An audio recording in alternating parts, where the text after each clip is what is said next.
সারা ভারতবর্ষ জুড়ে ভগবান জগন্নাথ দেবের রথযাত্রা মহা মহোৎসব পালন করছি আমরা। এই ভগবান জগন্নাথ দেব কত করুণাময়। বলা হচ্ছে যখন কেউ অসুস্থ হয় তখন সে ডাক্তারের কাছে যায় সুস্থ হওয়ার জন্য, কিন্তু কেউ যখন গুরুতর ভাবে অসুস্থ হয় তখন ডাক্তার তার চেম্বার ছেড়ে সেই রোগীর কাছে আসে।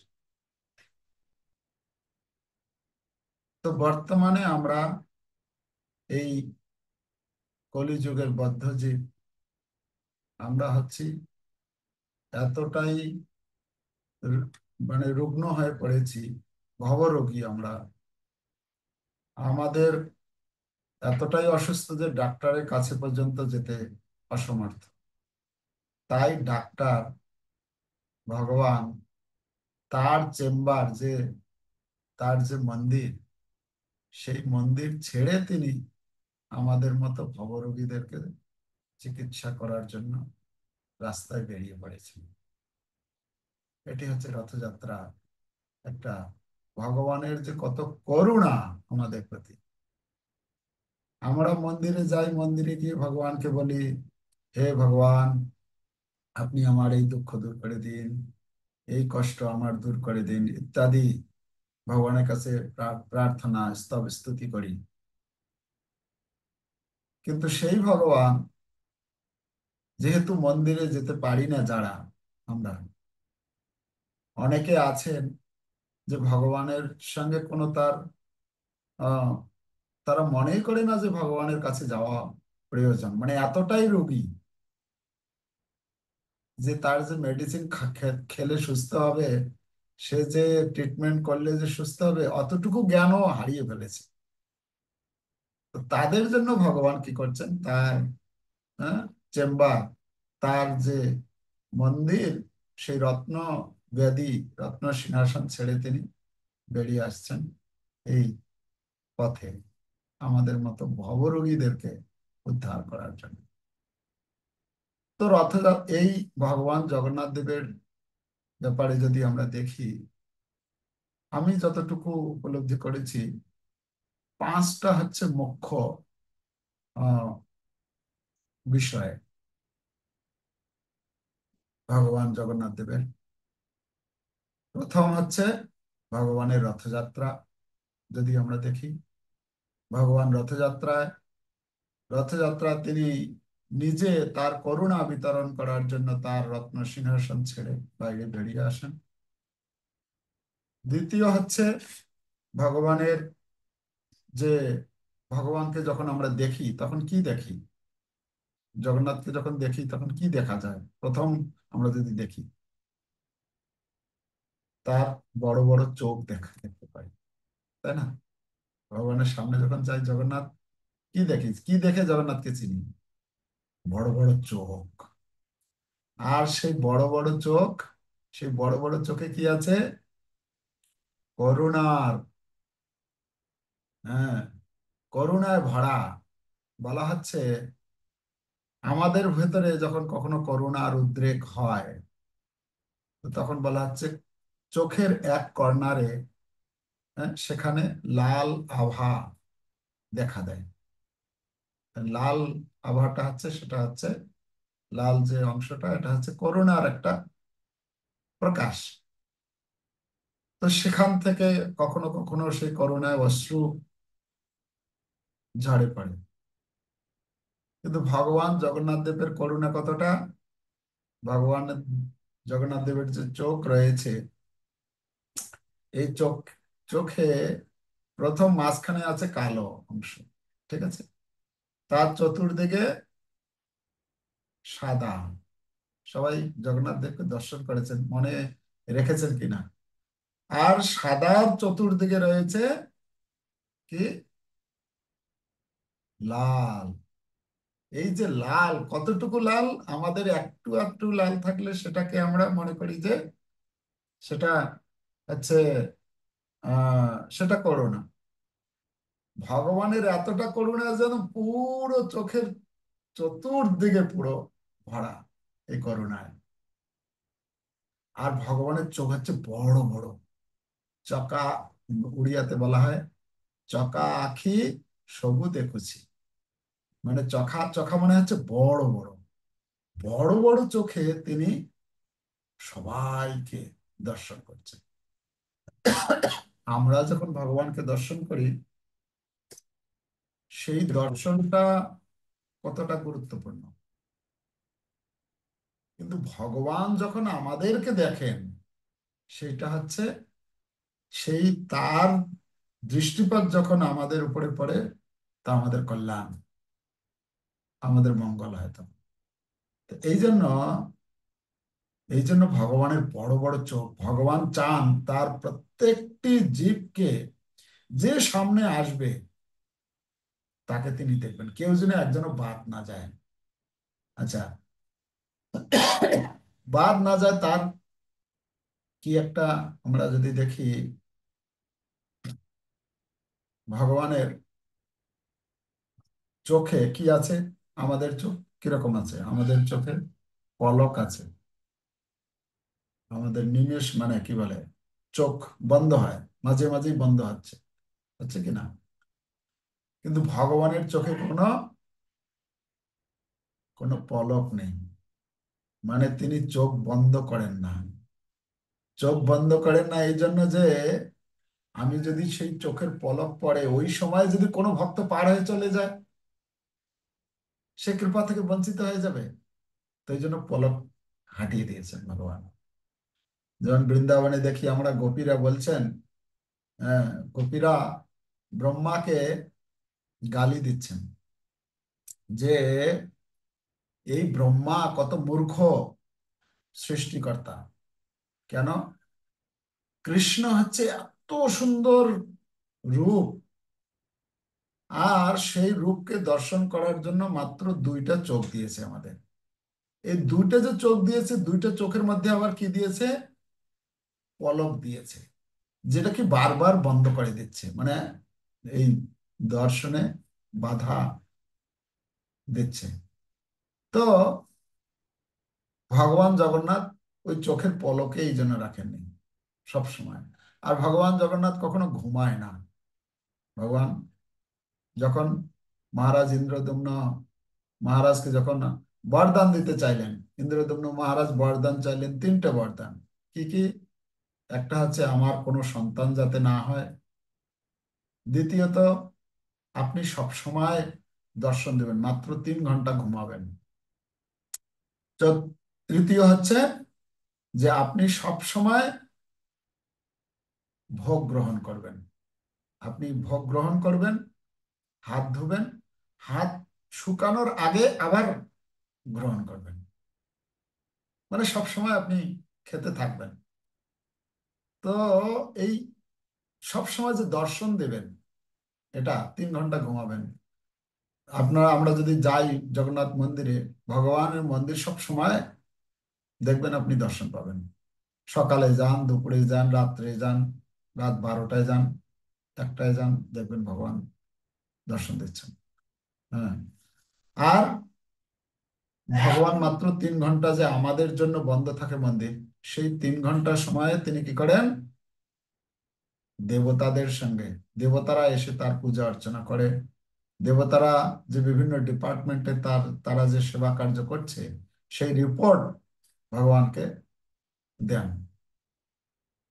তো এভাবে ভগবান জগন্নাথ, যদি আমরা এই চোখের বিষয়ে যদি আলোচনা করা যায়, অনেক কিছু বিষয় রয়েছে। তো যাই হোক, সময় আমাদের কম। তো আচ্ছা, 1 নম্বর হলো ভগবান জগন্নাথের রথযাত্রা, মনে রাখুন। দ্বিতীয় হচ্ছে ভগবানের ভগবানের প্রসাদ, এই কি বললাম, ভগবানের চোখ। তৃতীয় হচ্ছে তৃতীয় হচ্ছে কি?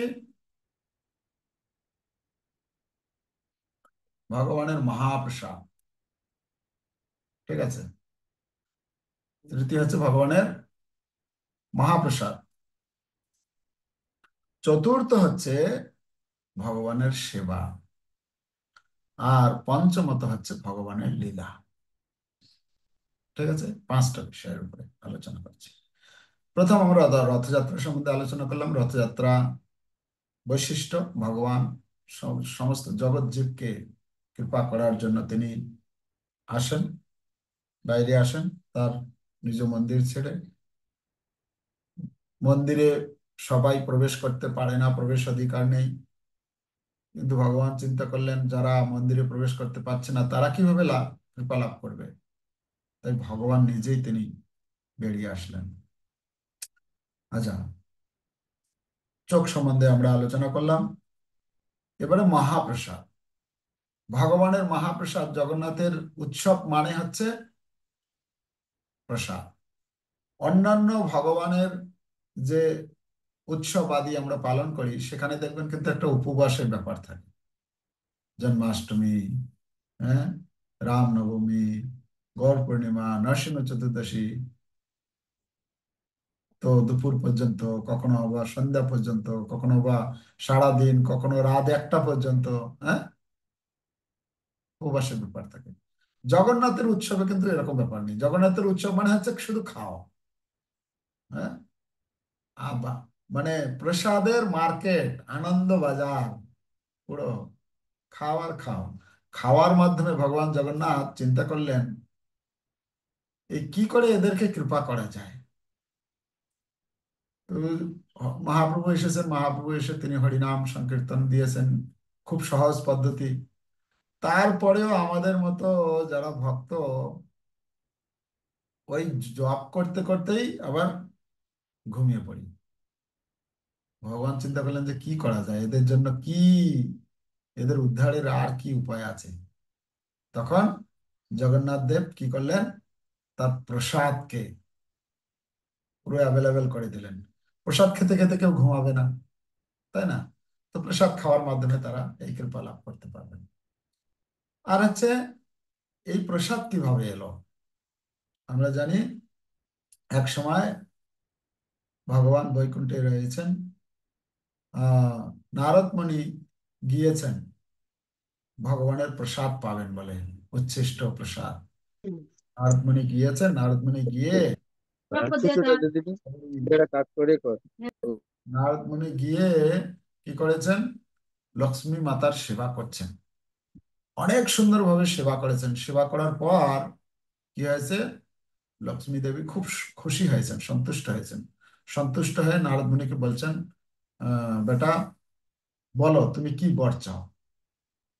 তো নারদ মুনি বলছেন, হে মাতা, আমি, আমার তো কিছু দরকার নেই, কেন আমার গৃহ সংসার নেই, স্ত্রী পুত্র পরিবার কেউ নেই, আর কি আর চাইবো। আর আমার কোনো কোথাও যেতে গেলে টাকা পয়সা গাড়ি ভাড়াও দরকার নেই। লক্ষ্মী দেবী স্বয়ং বলছেন যে তোমার কি চাই। আর নারদ মুনি বলছেন, না না আমার কিছু লাগবে না। হ্যাঁ, আপনি যদি, আমি একটা জিনিস চাই, কি না, এই যে প্রভু যে প্রসাদ, আপনি প্রসাদ রন্ধন করে আপনি প্রসাদ পরিবেশন করেন, তো একটু আমি সেই উচ্ছিষ্ট প্রসাদ চাই। বলছেন আচ্ছা, আর কি চাই বলো। মানে লক্ষ্মীদেবী চাইছেন ওটাকে এড়িয়ে যেতে। কেন, তার কিছুদিন আগেই নারায়ণ বলে দিয়েছে যে দেখো আমি যে প্রসাদ গ্রহণ করি এই প্রসাদ কিন্তু উচ্ছিষ্ট প্রসাদ, শুধু তুমি গ্রহণ করবে, এটা কাউকে দেবে না। আর আজকে নারদ মুনি চেয়ে বসেছেন। তো বলছেন তুমি অন্য কিছু চাও আর সেটা আমি পূরণ করবো। বলছে না না আমার আর কিছু লাগবে না। তো যখন নাছোড় বান্দা একদম পুরো ওই প্রসাদ ছাড়া, তো কি করে দেওয়া যায়, এদিকে ভগবানের নির্দেশ রয়েছে আর এদিকে তার ভক্ত চেয়ে বসেছেন, কি করবেন। তখন কি হয়েছে, সেই দিন ভগবান এসেছেন, প্রসাদ পরিবেশন করছেন লক্ষ্মী দেবী। আর লক্ষ্মী দেবীর মনটা খুব বিষণ্ণ, চিন্তাগ্রস্ত মনে হচ্ছে। ভগবান নারায়ণ জিজ্ঞেস করছেন, আপনাদের বাড়িতে যদি এরকম হয় আপনার স্ত্রী পুরো মুখটা একদম পুরো অন্ধকার করে আপনাকে প্রসাদ পরিবেশন করছেন, আপনার কেমন লাগবে? খেয়ে তৃপ্তি হবে? হজম হবে? হ্যাঁ। তো নারায়ণ প্রসাদ মানে ভোগ গ্রহণ করছেন, আর দেখছেন এরকম লক্ষ্মী দেবী বিষণ্ণ বদন। জিজ্ঞেস করছেন কি ব্যাপার, কিছু হয়েছে? হ্যাঁ, কোনো তোমার ভক্তকে কৃপা করতে পারোনি বা কিছু এরকম কোনো একটা ঘটনা হয়েছে, বলো। বলছে না, কিছু হয়নি। না, কিছু তো একটা হয়েছে, না হলে এরকম কেন লাগছে? তখন বলছেন না, ঘটনা হচ্ছে এরকম, আপনি তো বলেছেন আপনার উচ্ছিষ্ট প্রসাদ কাউকে দিবে না, আর এদিকে আমার নারদ মুনি আমার সেবা করেছে কত সুন্দর, তাকে আমি বরদান দিতে চেয়েছি, আর সে প্রসাদ চেয়ে বসে আছে। তো আচ্ছা, এইটা তো ঠিক আছে, তুমি এক কাজ করবে, আমি যখন অন্য মনস্ক প্রসাদ পাওয়ার সময় যখন অন্য মনস্ক হবো, তখন তুমি সেখান থেকে নিয়ে নারদ মুনিকে দিয়ে দিবে। তো তখন লক্ষ্মী দেবী ভগবানের কথা অনুসারে ভগবানের এর প্লেট থেকে এরকম প্রসাদ নিয়ে নারদ মুনিকে দিয়েছেন। আর নারদ মুনি যখন পেয়েছেন, সে প্রসাদ গ্রহণ করে নারদ মুনির পুরো, কেন প্রসাদ তো হচ্ছে লক্ষ্মী দেবীর হাতে রন্ধন, হ্যাঁ, আর সেই নিজে পরিবেশন করছেন, ভগবান সেটা গ্রহণ করেছেন, সেই উচ্ছিষ্ট প্রসাদ কত দিব্য হবে না? সেই প্রসাদ কে গ্রহণ করেছেন? নারদ মুনির মতো ভক্ত, শুদ্ধ ভক্ত। তাহলে একদম কিরকম তার ক্রিয়া করবে? নারদ মুনি পাওয়ার সঙ্গে সঙ্গে তার শরীরে অষ্টসাত্ত্বিক বিকার এসেছে। নারদ মুনি নৃত্য কীর্তন করতে করতে করতে করতে একদম কৈলাসে চলে গেছেন। কৈলাসে যখন পৌঁছে গেছেন, তখন শিবজি দেখছেন, আরে নারদ মুনিকে এরকম দেখছি। আরে নারদ, শান্ত হও শান্ত হও বলে তাকে শান্ত করেছে। তো কি ব্যাপার, তোমাকে তো আমি জানি তুমি নারায়ণের ভক্ত, তুমি ভগবত নাম গুণকীর্তন করে তুমি সবসময় আনন্দে থাকো, সেটা তো আমি জানি, কিন্তু আজকে দেখছি অন্যরকম, কি ঘটনা বলো? তখন বলছে, আমি না আজকে প্রভুর প্রসাদ পেয়েছি। প্রভুর প্রসাদ? হ্যাঁ, আমি বৈকুণ্ঠে গিয়েছিলাম, ওখানে লক্ষ্মী দেবী, লক্ষ্মী মাতা আমাকে প্রভুর প্রসাদ দিয়েছেন, উচ্ছিষ্ট প্রসাদ। আচ্ছা, তো নিশ্চয় আমার জন্য কিছু রেখেছো? বলছেন না, দেওয়া মাত্র আমি গ্রহণ করেছি, আর ও দিয়েছিলই অল্প। বলছে না, তা হলেও তুমি তো হচ্ছে আমার বন্ধু, হ্যাঁ, নিশ্চয় তোমার আর উচিত ছিল আমার জন্য কিছু রাখা। তো বলছে দেখো, দেখি দেখি তোমার হাতে। তো নারদ মুনি বলা এরকম বলছেন ভক্তরা, যে নারদ মুনি যখন গ্রহণ করেছেন, গ্রহণ করার সাথে সাথে তার অষ্টসাত্ত্বিক বিকার এসেছে, হাত ধুতে ভুলে গেছে। হ্যাঁ, নৃত্য কীর্তন করতে শুরু করেছেন। আর তখন কি হয়েছে, শিবজি সেই হাতে দেখছেন, হাতে কোথাও লেগে নেই, লেগে নেই, দেখছে আহ নখের ভেতরে এক দানা, এটা সেখানে ছিল। আর সেখান থেকে বের করে শিবজি সেটা খেয়েছেন। আর যখন শিবজি খেয়েছেন, শিবজিও শুদ্ধ ভক্ত ভগবানের, তারও শরীরে অশ্বসাত্ত্বিক বিকার এসে গেছে। সে এত উদ্দণ্ড নৃত্য কীর্তন করতে শুরু করেছেন। শিবজি যদি নৃত্য করে তাহলে কি হবে? তাণ্ডব নৃত্য বলা হচ্ছে। শিবজি যখন তাণ্ডব নৃত্য করে, মানে পৃথিবী যখন ধ্বংস হবে তখন নৃত্য করে, তখন সমস্ত দেবতারা দেখছে যে পৃথিবী টলমল করছে, কি অবস্থা। তখন সবাই দেখছে যে না, এখন তো প্রলয়ের সময় হয়নি, তো এরকম অবস্থা কেন? তখন কি হলো, তখন মাতা পার্বতীর কাছে সমস্ত দেবতারা গিয়েছেন, গিয়ে বলছেন, হে মাতা, আপনি প্রভুকে শান্ত করুন, না হলে ধ্বংস হয়ে যাবে পৃথিবী। তখন পার্বতী মামা, পার্বতী মাতা কোনোভাবে শিবজিকে সন্তুষ্ট মানে শান্ত করিয়েছেন। শান্ত করে জিজ্ঞেস করেছেন, প্রভু এরকম আপনি প্রভুর নাম করেন, আনন্দ, এটা ঠিক আছে, এটা আমি দেখেছি, কিন্তু আজকে হঠাৎ এরকম অসময়ে আপনি নৃত্য। বলছে আমি প্রভুর প্রসাদ পেয়েছি। বলছে আচ্ছা, প্রভুর প্রসাদ পেয়েছেন, তাহলে নিশ্চয় আমার জন্য কিছু রেখেছেন। বলছে আর রাখবো কি, সে তো একটুখানি ছিল। বলছে না, আমি তো হচ্ছি আপনার অর্ধাঙ্গিনী, নিশ্চয় আপনি আমার জন্য রেখেছেন, আর রাখা উচিত। বলছে, দেখো পার্বতী, প্রথমত বলছে যে না, নেই, তাতে তো অসন্তুষ্ট হয়ে গেছে। দ্বিতীয়ত বলছেন, অতদূর পর্যন্ত তো ঠিক ছিল।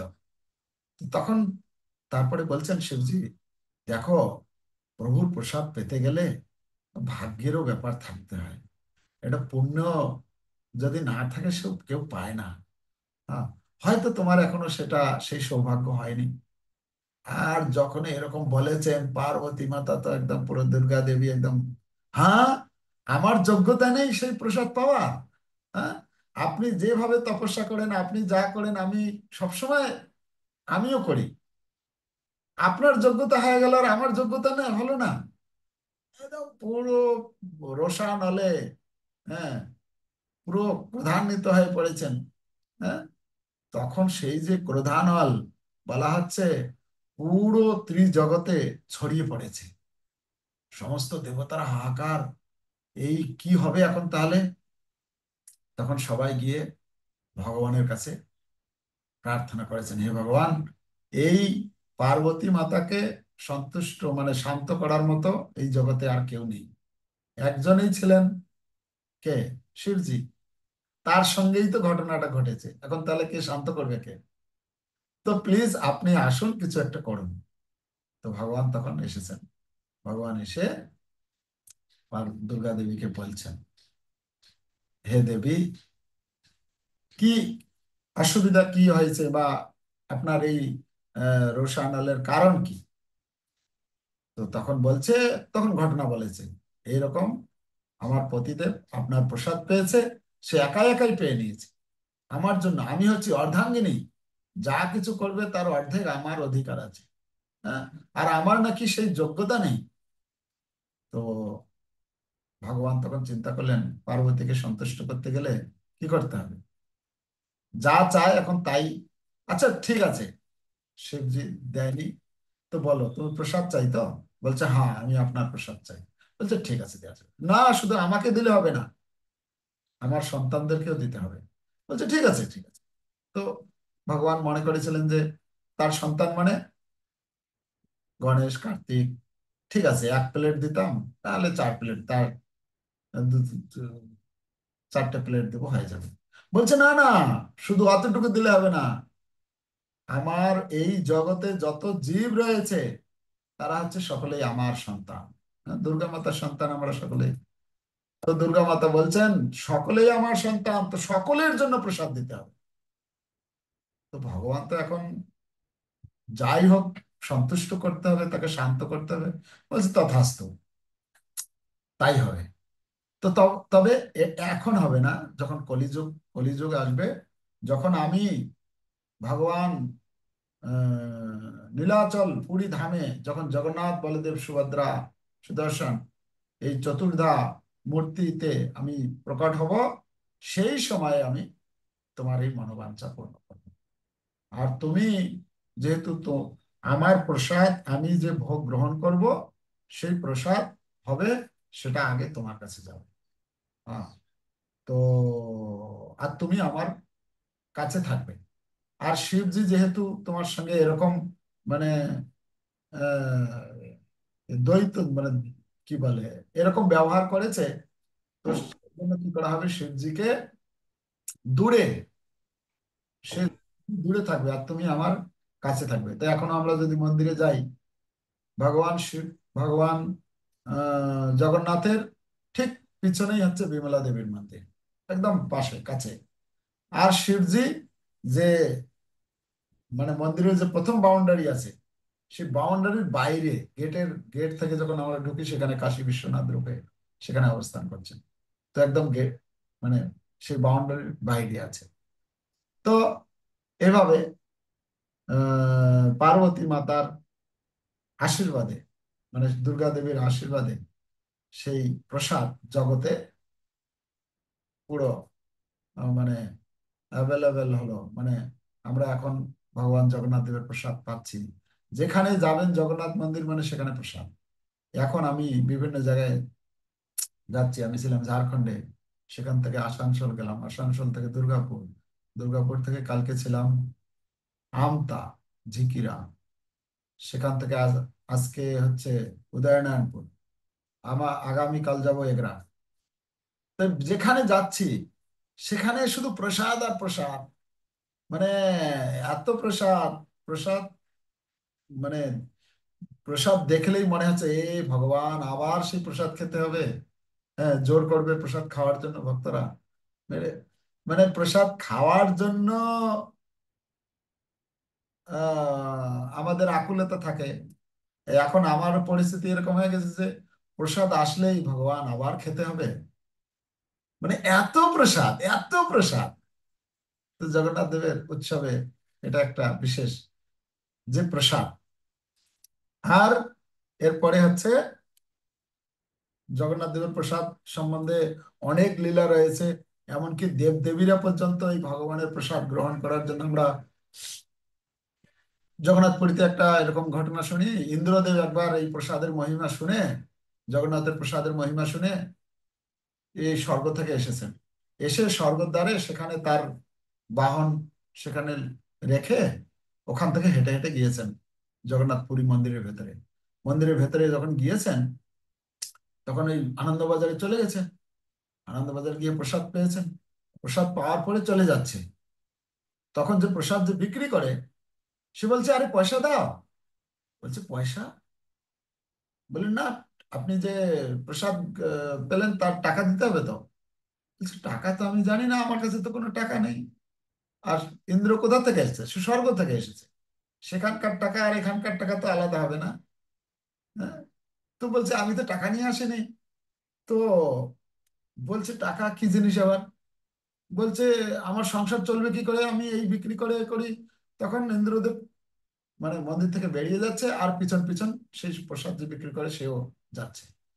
যেতে যেতে যেতে যেতে একদম স্বর্গদ্বার পর্যন্ত গিয়েছে, কেন ওখানে ইন্দ্র তার বাহন রেখেছিল। আর তখন ইন্দ্রদেব দেখছে যে এ তো পিছন ছাড়ছে না। আচ্ছা বলো, আমার কাছে তো টাকা নেই, আমি হচ্ছি স্বর্গের দেবতা, দেবতাদের রাজা ইন্দ্র। তো তুমি এক কাজ করো, তুমি কোনো একটা বরদান চাও, তোমার যেটা ভালো মনে করো তুমি। আর তুমি যা চাইবে সেটা আমি দেবো তোমাকে, ঠিক আছে, টাকা পরিবর্তে। তো তখন এই যে প্রসাদ বিক্রি করতো সে চিন্তা করলো, ইন্দ্র তো হচ্ছে বৃষ্টির দেবতা, আর আমাদের এই পুরী ধামে অনেক দিন যাবত, কয়েক বছর যাবত বৃষ্টি হয়নি। বৃষ্টি না হওয়ার ফলে পুরো মানে অনাবৃষ্টিতে মানে গরম, ফসল আদি হচ্ছে না।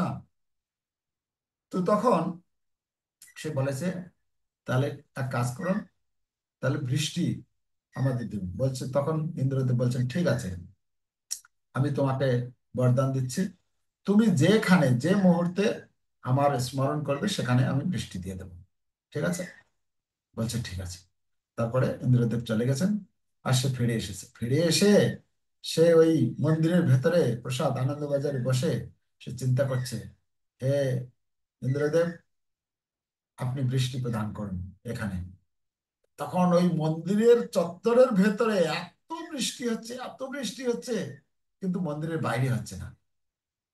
তখন সবাই অবাক, এত বৃষ্টি কোথা থেকে হচ্ছে, কি ব্যাপার। তখন মানে সবাই বিভিন্ন আলোচনা করতে করতে মানে জানতে পারলো এই যে প্রসাদ বিক্রি করেছিল তার নামটা মনে জানি না।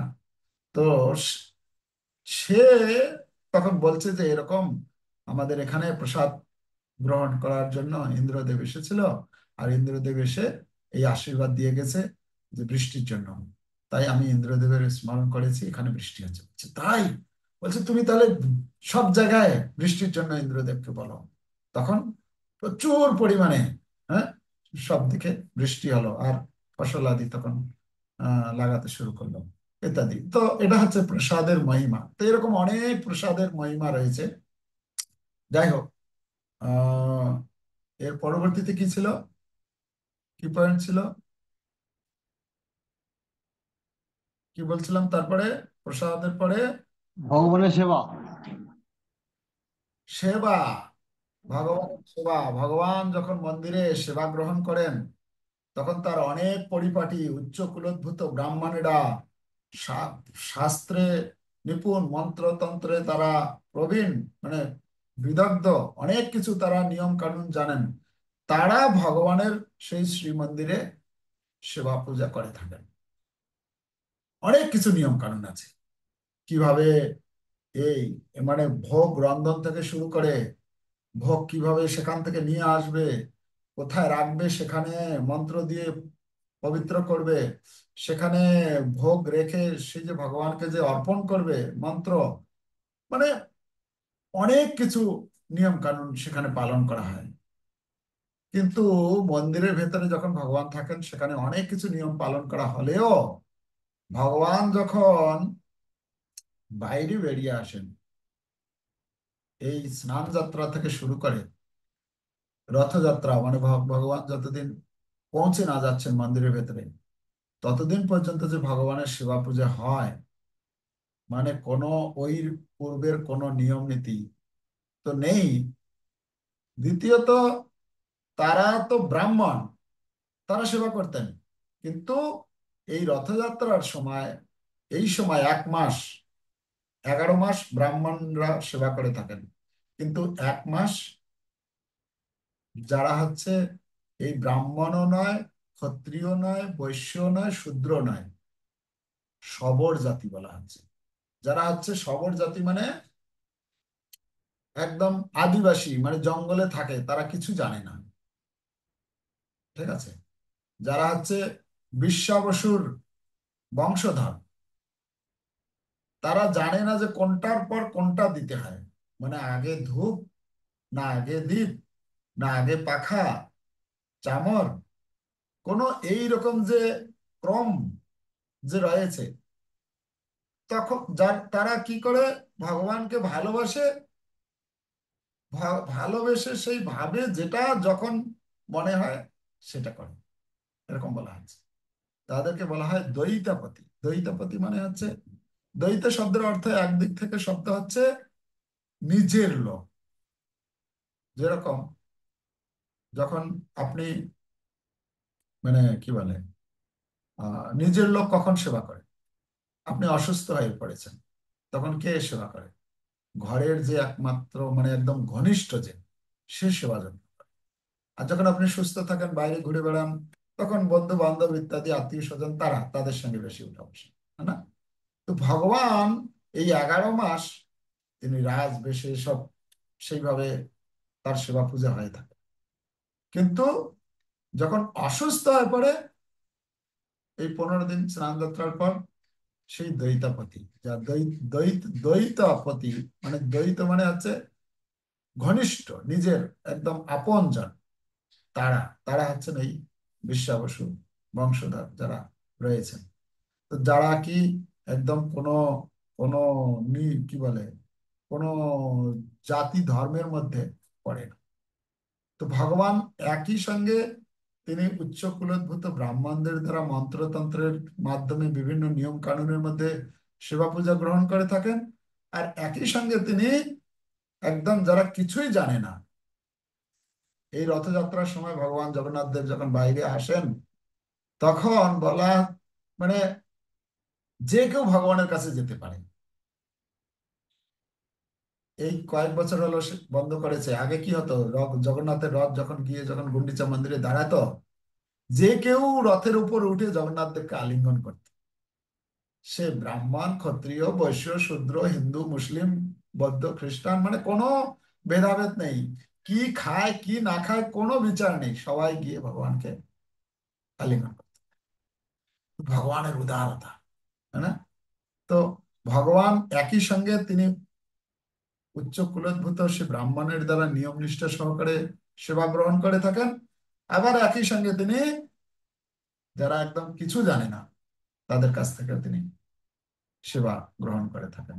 সেই দাসিয়া বাউরির কথা আমরা জানি। দাসিয়া বাউরি, সে আম নিয়ে গেছে, অনেক আম নিয়ে গেছে। আম নিয়ে গিয়ে তো পান্ডারা বলছেন, এই আমাকে দাও, আমি ভোগ লাগিয়ে দেবো। হ্যাঁ, তো তারা কিছু প্রণামী দক্ষিণা টক্ষিণার জন্য সব বলে। তো দাসিয়া বাড়ি বলছে, না না, আমি নিজে হাতে খাওয়াবো। তো সে কি করেছে, ওই আম ধুয়ে নিয়ে গিয়ে ওই ওখান থেকে, মন্দিরের বাইরে থেকে, ওই নীলচক্র যে রয়েছে মন্দিরের উপরে, সেই নীলচক্রকে, নীলচক্র ভগবান জগন্নাথ দেব বলছেন এই নীলচক্র আর আমি হচ্ছি অভিন্ন। তো ওই নীলচক্রকে করে ভগবানের স্মরণ করে ভগবানকে দিচ্ছেন আম এরকম। আর ভগবান কি করছেন, সেই আম নিয়ে নিচ্ছেন, খাচ্ছেন। এভাবে ঝুড়ি থেকে তুলছে আর দিচ্ছে, আর আমটা অন্যান্যরা দেখছে এরকম তুলছে, আর আমটা ওখানে অদৃশ্য হয়ে যাচ্ছে বলে, তখন পান্ডারা বা অন্যান্যরা বলা শুরু করেছে, এই এ এ কোন কি বলে তান্ত্রিক, মানে ভেলকিবাজি দেখাচ্ছে, এরকম ম্যাজিক দেখাচ্ছে। হ্যাঁ, তো বলছে, না না, আমি ভগবানকে খাওয়াচ্ছি, ভগবানকে খাওয়াচ্ছি। তো এই করে করে ঝুড়ির আম সব শেষ হয়ে গেছে। বলছে, হ্যাঁ, তুমি এখানে ম্যাজিক দেখাচ্ছ, এটা হয় নাকি? জগন্নাথ কি এরকম তোমার আম খাওয়ার জন্য কি এরকম তোমার হাত থেকে তোমার আম খাচ্ছে? উম, ভগবান হচ্ছে কত নিয়ম নিষ্ঠা সহকারে ভোগ নিবেদন করেও ভুল হলে, একটু ভুল হলে গ্রহণ করে না, আর তোমার কাছ থেকে আম এমনি খেয়ে নিচ্ছে। তো তখন কেউ বিশ্বাস করছে না। তখন ওদিকে কি হয়েছে, ওই পরের দিন দেখে পান্ডারা ওই ভগবানের, ভগবান যেখানে আছেন ঠিক তার বেদির চতুর্দিকে আমের খোসা আর আটি পুরো ছড়িয়ে আছে। এ কি হলো, কি হলো? তখন খবর পাওয়া গেল যে না, এরকম ওই যে আহ দাসিয়া বাড়ি এসেছিল, সে এরকম আম খাইয়েছিল ঠিক। জগন্নাথ সেই আমগুলোই, কেন আমরা তো ভোগ মন্দিরের ভেতরে তো আম নিয়ে আসিনি, তাহলে কি করে এলো? ওই দাসিয়া বাড়ির কাজ। তো এখান থেকে প্রমাণ হলো যে ভগবান জগন্নাথ এই দাসিয়া বাউরি মানে হচ্ছে, সেও এরকম নিচু জাতির ছিল, তার হাত থেকে ভগবান আহ, আম খেলো। তো এরকম অনেক ঘটনা রয়েছে, অনেক লীলা রয়েছে ভগবানের। আচ্ছা, আর একটা কি ছিল তারপরে? লীলা কাহিনী ভগবানের। ভগবানের লীলা, ভগবানের লীলা কথা। ভগবানের লীলা কথা হচ্ছে এখন যত জগন্নাথ দেবের প্যান্ডেল আছে, পুরো কথায় ভরা। প্রতিদিন সকাল দুপুর রাত্রি ভগবানের লীলা কথা ভক্তরা পরিবেশন করছেন এবং শ্রবণ করছেন। তো ভগবানের যে লীলা কথা রয়েছে, লীলা কথার মধ্যে মুখ্যত তিনটে পার্ট। একটা হচ্ছে গর্বগঞ্জন, মানে গর্ব মানে হচ্ছে অহংকার, যে গর্বের দ্বারা গর্বিত হয়ে, অহংকারের দ্বারা, হ্যাঁ, আছে এরকম হয়, আমাদের মধ্যে আছে অহংকার। আমার মধ্যে তো অনেক আছে, আপনাদের মধ্যে হয়তো আছে কিনা জানি না। তো এই যে অহংকার, বিশেষ করে যারা একদম এত অহংকারী, হ্যাঁ, অহংকারী কি কিভাবে হতে পারে? কোনো সম্পদ হলে অহংকার হয়ে যেতে পারে, যদি রূপ একটু ভালো হয় অহংকারী হয়ে যেতে পারে, যদি স্মৃতিশক্তি ভালো, একটু আহ পাণ্ডিত্য রয়েছে বা পড়াশোনায় ভালো, শাস্ত্র জানে, বা হ্যাঁ বিদ্যা রয়েছে, অহংকারে আসতে পারে। উচ্চ কুলের জন্ম হলে তার অহংকার হতে পারে, এরকম অনেক অহংকার হতে পারে। তো এই ভগবান জগন্নাথ দেবের লীলার মধ্যে একটা পাঠ হচ্ছে গর্বগঞ্জন, মানে হচ্ছে ভগবান যখন এরকম তার ভক্তের মধ্যে অহংকার অহংকার জন্মে, উম, গঞ্জন মানে হচ্ছে ভগবান নষ্ট করে দেন, ধ্বস্ত করে দেন একদম। তো এটা একটা, যেমন আমরা শুনি তার মধ্যে ওই যে জগৎ শেঠ এসেছিল দক্ষিণ ভারত থেকে, যে আমি 1 লক্ষ টাকা নিয়ে এসেছে, একদিনে 1 লক্ষ টাকা খরচা করতে হবে তোমাদের, তোমাদের এই কি বলে ভগবান জগন্নাথ নাকি জগতের নাথ।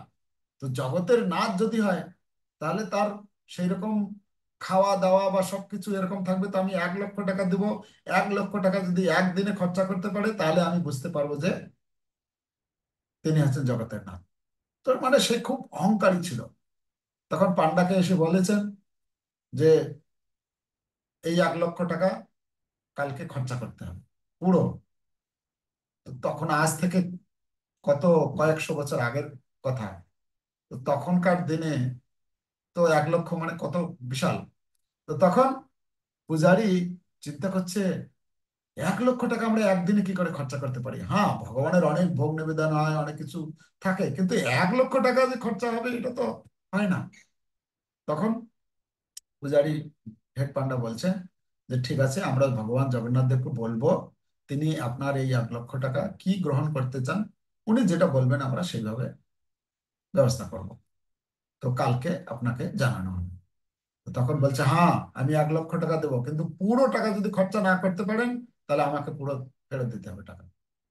আর তখন প্রমাণ হবে যে আপনাদের এই যে ভগবান জগন্নাথ যে জগতের নাথ, সেটা প্রমাণ হবে যে তিনি জগতের নাথ নয়।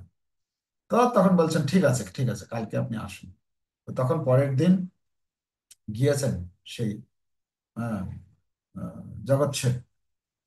তো রাত্রিবেলা এই পূজারী ভগবান জগন্নাথ দেবকে প্রার্থনা করছেন, হে ভগবান, আপনি পুরো সম্পূর্ণ জগতের নাথ, আপনি পালনহার, আপনি, আপনাকে পরীক্ষা করার জন্য এরকম একজন এই অহংকারী ব্যক্তি এসেছেন, যে কি 1 লক্ষ টাকা নিয়ে এসেছেন, একদিনে খরচা করতে হবে। আমরা বুঝে উঠতে পারছি না যে কি করে 1 লক্ষ টাকা আমরা খরচা করব। ঠিক আছে। তখন বলছে, জগন্নাথ বলছেন ঠিক আছে, কেন চিন্তা করছো? ওকে বলবে যে আমাকে একটা খিলি পান খাওয়াবে। বলছে প্রভু, হে ভগবান, আপনি এটা কি বলছেন? সে 1 লক্ষ টাকা নিয়ে এসেছে, আপনি বলছেন একটা খিলি পান খাবে? বলছে হ্যাঁ, ওকে বলবে খিলি পান খাওয়াবে একটা। হ্যাঁ, তবে সেই খিলি পানটাতে কি থাকবে জানো? এই যে চুন যে দেওয়া হয় না, চুন, ওই চুনের পরিবর্তে ওই গজমতি, গজমতি পাওয়া যায়। গজমতি মানে হচ্ছে, গজ মানে হাতির কপালে একটা মুক্তা থাকে, মতি থাকে, সেই মতিটাকে চূর্ণ করে ওইটাকে চুন করে ওর মধ্যে দিতে হবে। মশলা যে দেওয়া হয় ওর মধ্যে ওটা দিতে হবে। সেই খেলি পানটা আমাদের খাও, ব্যাস। তখন ভগবানের মানে উদ্দেশ্য বুঝতে পেরেছেন সে পান্ডা। পরের দিন সকালবেলা পপ টপ একদম সেই জগৎ ছেদ চলে এসেছে। বলুন কি বলেছেন আপনার প্রভু জগন্নাথ? হ্যাঁ, আমি 1 লক্ষ টাকা দেব, একদিনে খরচা করতে হবে। বলছেন হ্যাঁ হ্যাঁ। তো আমরা ভগবানকে বলেছি, তো ভগবান বলেছেন আপনি ওনাকে একটা খিলি পান খাওয়াবেন। বলছে কি পাগল নাকি? এটা খিলি পান খেতে কয় পয়সা লাগে? হ্যাঁ। বলছে না না, আগে শুনবেন তো পুরো কথাটা। বলছে বলো কি। না, আপনি যে ভগবানকে যে এই যে খিলি পানটা খাবেন, তবে ভগবান বলেছেন ওই খিলি পানের মধ্যে ওই গজমতি চূর্ণ দিতে হবে। আর গজমতি হচ্ছে মানে হাতির কপালে থাকে, কিন্তু এটা কোনো গ্যারান্টি নেই যে কোন হাতির কপালে আছে। বলা হচ্ছে হাজারে হয়তো একটা হাতির কপালে এরকম থাকতে পারে। এই জন্য অনেক সময় এই চোর দস্যুরা ওরা কি করে হাতি মারে, মেরে ওই গজমতি খোঁজ করে। তো এই জন্য তারা হাতি মারে। তো বলছে যে এই গজমতি চূর্ণ করে ওই খিলি পানটা তৈরি হবে, সেটা খাওয়াবেন। তখন চিন্তা করছে যে এটা কি করে সম্ভব? আমার কাছে আছে মাত্র 1 লক্ষ টাকা, আর এই গজমতির জন্য কত হাতি মারতে হবে, আর এক একটা হাতির দাম কত? তো সেটা কি করে সম্ভব হবে? না না, এটা হবে না, এটা হবে না। তখন মানে তার, সেও ভক্ত ছিল কিন্তু অহংকারী হয়ে গেছিল বলে সে তখন ভগবানের উদ্দেশ্য বুঝতে পেরেছেন। তো সে তখন বলছেন হে ভগবান, হে জগন্নাথ, আমার কাছে মাত্র এই 1 লক্ষ টাকাই আছে, আপনি এটা নিয়ে সন্তুষ্ট হয়ে যান। আমি আর কিছু করতে পারবো না, এই খিলি পান্তান আমি খাওয়াতে পারবো না। ঠিক আছে। এই বলে ভগবান জগন্নাথের কাছে নিজেকে আত্মসমর্পণ করেছেন, এবং আহ, তার যে অহংকার সে চূর্ণ হয়ে গেল। তো এরকম আরো অনেক রয়েছে। উদয়ন আচার্য, সে তার পাণ্ডিত্য নিয়ে এসেছিল, অহংকারী তো যাই হোক, সেটা একটা। তো গর্ভগঞ্জন। দ্বিতীয় হচ্ছে দ্বিতীয় হচ্ছে পতিত পাবন। ভগবান জগন্নাথ দেবের লীলার মধ্যে অনেক এরকম লীলা রয়েছে, তিনি হচ্ছেন পতিত পাবন। তার মধ্যে একটা হচ্ছে, যেরকম ওই মন্দিরে যখন আমরা প্রবেশ করি, জগন্নাথ মন্দিরে, মন্দিরে প্রবেশ করার ওই গেটের থেকেই ভগবান জগন্নাথের একটা মূর্তি আছে, দেখেছেন আপনারা? যখন আমরা যাই মন্দিরে প্রবেশ করি, ডান দিকে দেখবেন ওখানে ভগবান জগন্নাথ আছে। সেই জগন্নাথ দেবের নাম হচ্ছে পতিত পাবন জগন্নাথ। ঠিক আছে? ভগবান বলেছেন, এইখানে এসে এই গেট থেকে যারা আমাকে দর্শন করবেন, যে ফল হবে, মন্দিরের রত্ন সিংহাসনে অবস্থানরত যে আমি সেখানে থাকি, সেখানে দর্শন একই ফল। তো এই জন্য যারা মন্দিরে প্রবেশ করার অধিকার নেই, যাদের, যারা ভারতে জন্মগ্রহণ করেনি, যারা হিন্দু পরিবারে জন্মগ্রহণ করেনি, তারা মন্দিরের ভেতরে প্রবেশ করতে পারে না। তারা কি করে, ওই গেট থেকে ওই পতিত পাবন জগন্নাথকে দর্শন। আর তার একটা সুন্দর লীলা রয়েছে, এই কিভাবে এই পতিত পাবন জগন্নাথ সেখানে প্রকট হয়েছে। তো সেটা আমরা অন্যদিন আলোচনা করব। আচ্ছা, পতিত পাবন জগন্নাথ এরকম আরো অনেক লীলা রয়েছে। তৃতীয়ত হচ্ছে ভগবানের লীলার ভক্ত জন মনোরঞ্জন। ঠিক আছে? ভগবানের বিভিন্ন লীলার মাধ্যমে তিনি কি করেন, ভক্তদেরকে, ভক্তের মন, ভক্তের হৃদয়ে আনন্দ প্রদান করে থাকেন তিনি। আমরা গান করি না, যশোদানন্দন ব্রজ জন রঞ্জন, ব্রজ জন ব্রজের, জানা। ব্রজের যারা ব্রজবাসী রয়েছেন, তাদেরকে তিনি আনন্দ প্রদান করে থাকেন, রঞ্জন, তাদের মনের আনন্দ প্রদান করে থাকেন। আনন্দ কুণ্ডে, আনন্দ কুণ্ডের মধ্যে ইতিদিক স্বলীলাভি আনন্দ কুণ্ডে সঘোষম নিমজ্জন্তম আখ্যাপয়ম। এভাবে এই ভগবান জগন্নাথ দেব তার ভক্তকে আনন্দ সাগরে ডুবিয়ে রাখেন। এখন কারা ডুববে? যারা যত ভগবানের কথা শ্রবণ করবে, যারা যত গীতা ভাগবত চৈতন্য চরিতামৃত ধ্যান করবে, তারা সেই আনন্দ লাভ করতে পারবে। যারা ভক্ত সঙ্গে ভগবানের কথা শুনবে, তারাই ডুবে থাকতে পারবে। ঠিক আছে? তো ভক্তের এই ভগবান হচ্ছেন ভক্তজন মনোরঞ্জন। তো এরকম অনেক লীলা রয়েছে। লীলা কথার হরি অনন্ত, হরি কথা অনন্ত, মানে তার শেষ। ঠিক আছে? তো আজকে আমরা এখানেই সমাপ্ত করি। আপনাদেরকে অসংখ্য অসংখ্য ধন্যবাদ। হরে কৃষ্ণ, জয় জগন্নাথ। জয় জগন্নাথ। জয় হিন্দ। হরি বল। वो हरे कृष्ण।